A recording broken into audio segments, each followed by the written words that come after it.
Hello, everyone. I'm Junyu from UT Austin. The topic that I'm going to present today is packages, passengers, or both, the value of joint delivery and ride hailing. This is joint work with Junyu from University of Toronto. With the emergence of e-commerce platforms, the demand for delivery and ride services is increasing dramatically. In a typical urban environment, vehicles, delivery packages, and serving passenger rides are operated separately. For example, Amazon Logistics and UPS, they are responsible for package delivery. Uber and Lyft, they are responsible for ride hailing.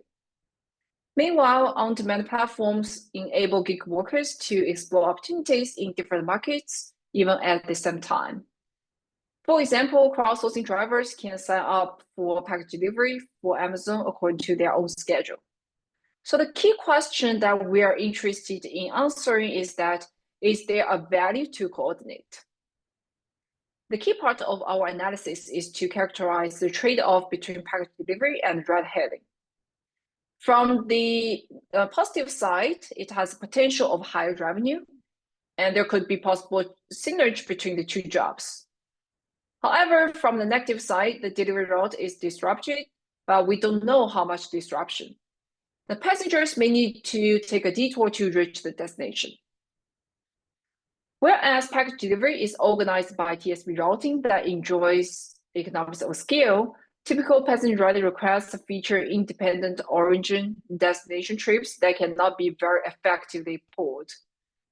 So the question translates to how to coordinate package delivery and ride hailing efficiently.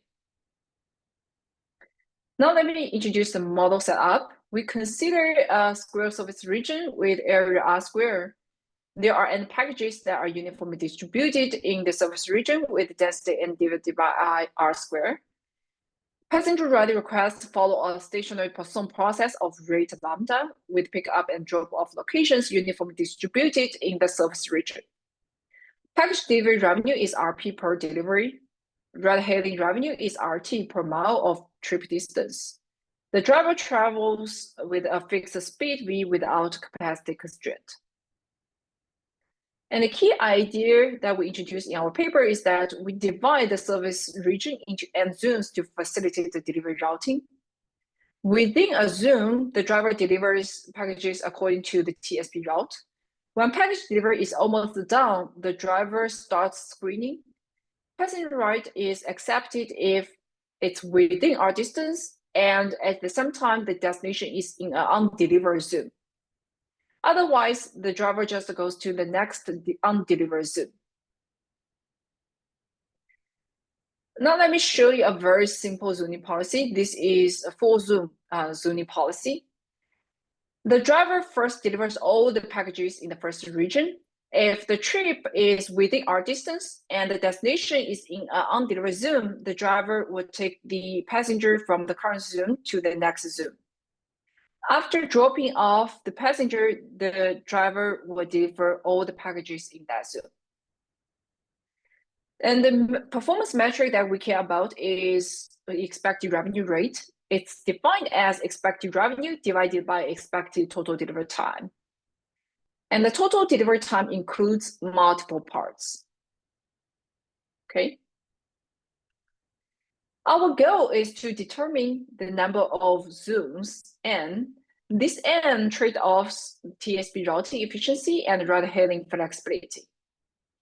And the key challenge in our analysis is that the connecting trip distance from current zone to the nearest unvisited zone can be trajectory dependent.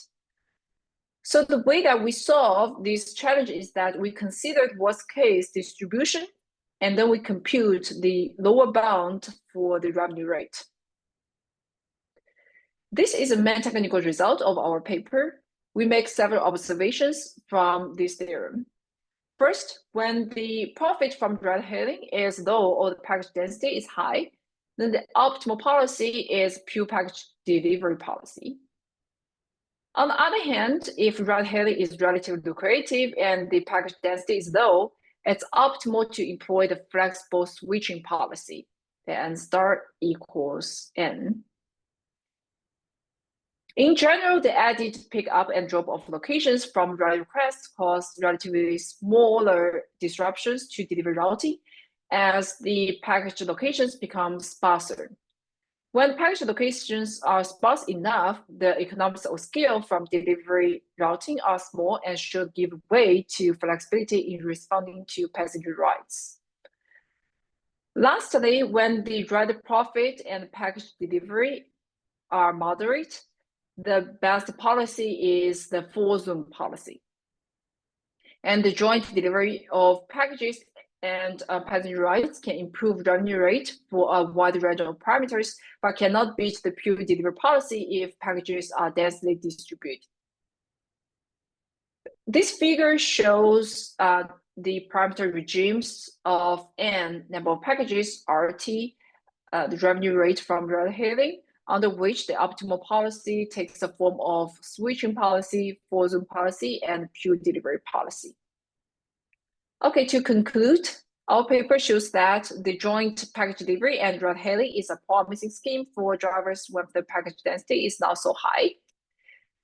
The zoning-based policy provides a simple coordination mechanism that yields analytical performance characterization via tractable approximations. Lastly, we also show that the optimal zoning policy can only take 3 possible forms: the pure package delivery policy, the full zone policy, and the flexible switching policy. That's all. Thank you.